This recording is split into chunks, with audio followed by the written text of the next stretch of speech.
Baik, selamat pagi anak-anak. Pagi, Pak. Sebelum kita mulai pelajaran, coba ketua kelasnya pimpin doa dulu. Siapa ketua kelasnya? Siapa? Marilah kita berdoa menurut agama dan kepercayaan kita masing-masing. Berdoa dimulai. Berdoa selesai. Baik. Hari ini masuk semua kah? Masuk semua, Pak. Oke. Kita hari ini belajar teks narasi cerita fantasi ya. Sebelum itu Bapak ingin menjelaskan dulu apa pengertian teks narasi. Pengertian teks narasi adalah karangan cerita berisi rangkaian peristiwa yang disusun secara kronologis sesuai dengan urutan waktu kejadian. Peristiwa yang diceritakan bisa benar-benar terjadi atau hanya khayalan penulisnya. Ciri umum selanjutnya Bapak akan menjelaskan ciri umum teks narasi. Narasi merupakan cerita fiksi yang berisi perkembangan kejadian atau peristiwa. Rangkaian peristiwa dalam cerita disebut alur. Rangkaian peristiwa dalam cerita digerakkan dengan hukum sebab akibat. Cerita berkembang dari tahap pengenalan apa, siapa, dan di mana kejadian tersebut. Timbulnya pertentangan dan penyelesaian atau akhir cerita. Rangkaian cerita ini disebut alur. Tokoh dan watak merupakan unsur cerita yang mengalami rangkaian peristiwa. Narasi memiliki tema atau ide dasar cerita yang menjadi pusat pengembangan cerita. Selanjutnya ada amanat, merupakan unsur cerita yang menjadi pesan pengarang melalui ceritanya. Amanat berkait dengan nilai kehidupan yang dapat disebutkan dari isi cerita. Nah, di sini Bapak akan jelaskan struktur teks narasi ya, anak-anak. Yang sini ada orientasi. Bagian pertama dalam teks narasi yaitu orientasi. Bagian ini penulis akan menerangkan waktu, tempat, tokoh, serta sifat dari tokoh yang diceritakannya. Orientasi juga akan mengarang tentang hal-hal yang sedang terjadi atau dialami tokoh tersebut. Yang kedua ada komplikasi. Struktur berikutnya dalam teks narasi yaitu komplikasi. Bagian ini penulis mulai bercerita tentang kejadian penting, pemicu konflik antar tokoh yang bisa menyebabkan peristiwa lain terjadi, sehingga akhirnya mencapai puncak cerita. Yang ketiga ada resolusi. Resolusi merupakan bagian saat konflik mulai menurut dan bisa diselesaikan. Yang keempat ada reorientasi. Bagian ini merupakan penutup cerita yang berisi pesan moral yang bisa dipetik dari kisah tersebut. Reorientasi menjadi bagian yang wajib pada dalam teks narasi. Nah, di sini Bapak mulai menjelaskan tentang apa itu cerita fantasi ya. Dengarkan ya, jangan itu sendiri. Nanti kita ada permainan tentang mencari pasangan. Tapi Bapak akan menjelaskan dulu sebelum kita memulai permainannya. Nanti dapat nilai. Ada poinnya. Nah, dengarkan ya, Bapak menjelaskan. Pengertian cerita fantasi. Cerita fantasi adalah grand cerita yang berbentuk khayalan, angan-angan, dan imajinasi pengarang. Cerita ini dibuat dengan penuh kreativitas dan pengembangan jiwa fantasi pengarang. Fantasi ada dua, yaitu fantasi aktif dan fantasi pasif. Fantasi aktif adalah fantasi yang dapat dirangkai menjadi sebuah karya. Fantasi pasif adalah fantasi yang hanya sebatas angan-angan atau mimpi, contoh melamun. Ini ada fantasi pasif, yaitu fantasi yang hanya sebatas angan-angan atau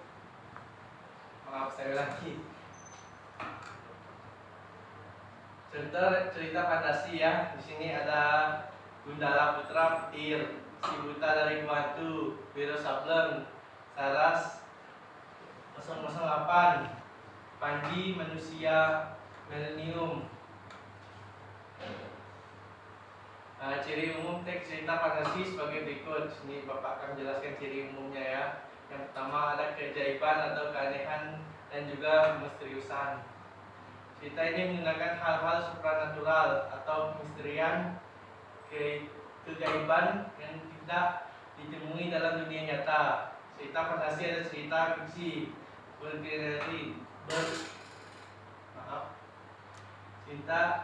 cerita fantasi yang diciptakan penulis. Pada cerita fantasi, hal yang tidak mungkin terjadi biasa, tokoh dan latar diciptakan penulis tidak ada di dunia nyata atau modifikasi dunia nyata. Tema fantasi adalah magic, supernatural atau futuristik.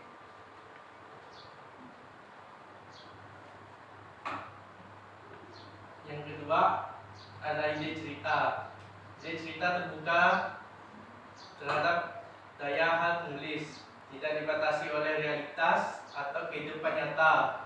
Ide juga berupa irisan dunia nyata dan dunia khayalan yang diciptakan pengarang. Ide cerita terkadang bersifat sederhana, tapi mampu menitipkan pesan yang menarik. Tema cerita fantasi adalah magic, supernatural atau futuristik. Yang ketiga, menggunakan berbagai latar. Peristiwa yang dialami tokoh terjadi pada dua latar, yaitu latar yang masih ada dalam kehidupan sehari-hari dan latar yang tidak ada pada kehidupan sehari-hari. Alur dan latar cerita fantasi memiliki kekasan. Rangkaian peristiwa cerita fantasi menggunakan berbagai latar yang menerobos dimensi ruang dan waktu. Misalnya, tokoh Nono bisa mengalami kejadian pada beberapa latar. Latar waktu liburan di Belgia, latar zaman Belanda, dan sebagainya. Jalani peristiwa pada cerita fantasi berpindah-pindah dari berbagai latar yang melintasi ruang dan waktu.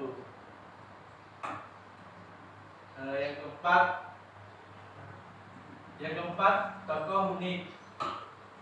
Tokoh dalam cerita fantasi bisa diberi watak dan ciri yang unik yang tidak ada dalam kehidupan sehari-hari. Tokoh memiliki kesaktian tertentu. Tokoh mengalami peristiwa misterius yang terjadi pada kehidupan sehari-hari. Tokoh mengalami kejadian dalam berbagai latar waktu. Tokoh dapat ada pada setting waktu dan tempat yang berbeda zaman. Biasa, waktu lampau atau waktu yang akan datang atau futuristik. Yang kelima, bersifat fiksi. Cerita fantasi bersifat fiksi, bukan kejadian nyata. Cerita fantasi bisa diilhami oleh latar nyata atau objek nyata dalam kehidupan, tetapi berberi fantasi. Misalnya latar cerita dan objek cerita.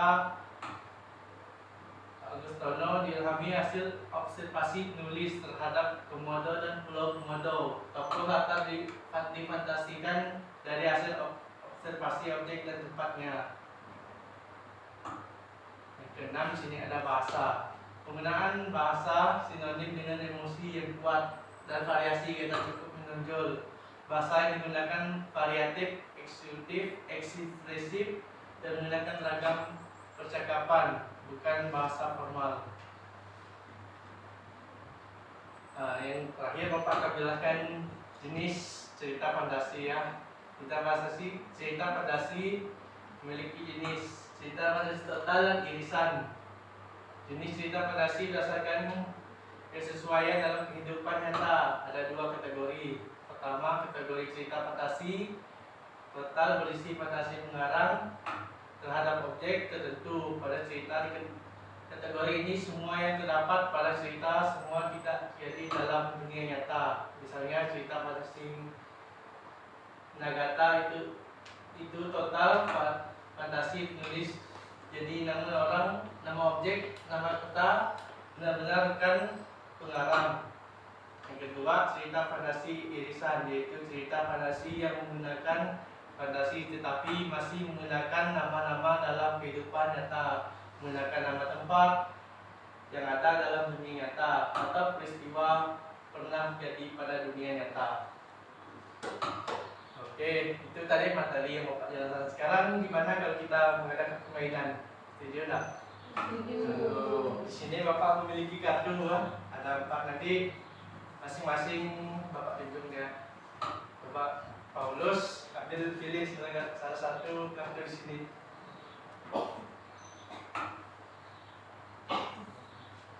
Nah, duduk, kemudian duduk. Seterusnya Ignatius.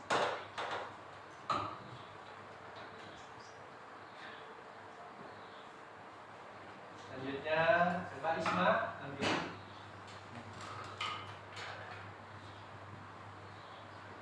Angin, coba ambil. Yang belum sebagian jangan dulu, setelah ini nanti ada lagi. Baik, Pak. Coba yang merasa dapat soal siapa? Saya, Pak. Maju ke depan. Maju ke depan. Maju.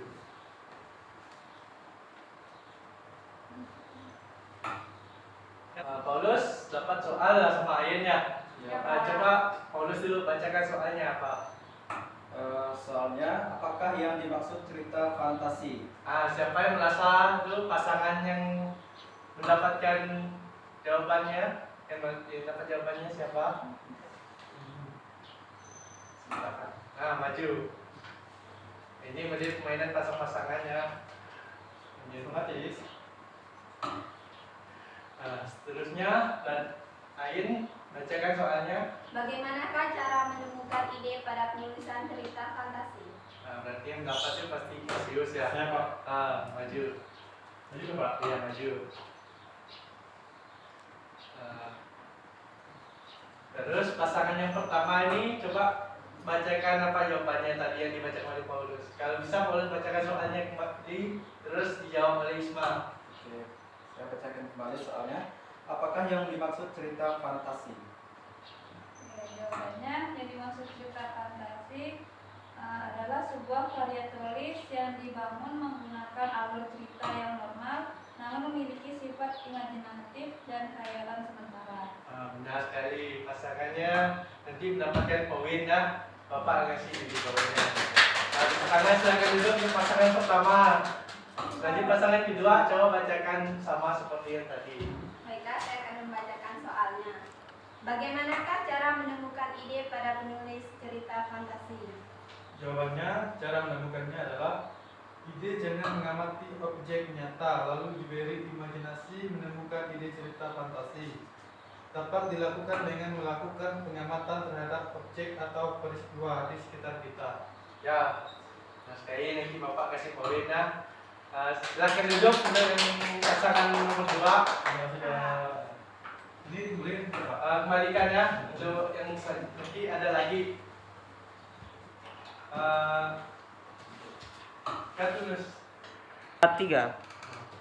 Oke, kebetulan waktu kita nih sedikit lagi untuk yang belum kebagian minggu depan aja ya pasti Baik, dapat Pak. nilai ya. Untuk yang tadi pasangannya itu nanti Bapak kasih nilai ya. Dapat poin plus lah. Oke. Pelajaran kita cukup sampai di sini. Selanjutnya kita boleh pulang ke rumah masing-masing. Sebelum pulang, marilah ketua kelas yang memimpin doa biar kita selamat jalan. Marilah kita berdoa menurut agama dan kepercayaan kita masing-masing. Berdoa dimulai. Berdoa selesai. Baik, terima kasih Priska. Silakan pulang. Yang penting tertib keluarnya ya anak. Baik, Ya, Pak.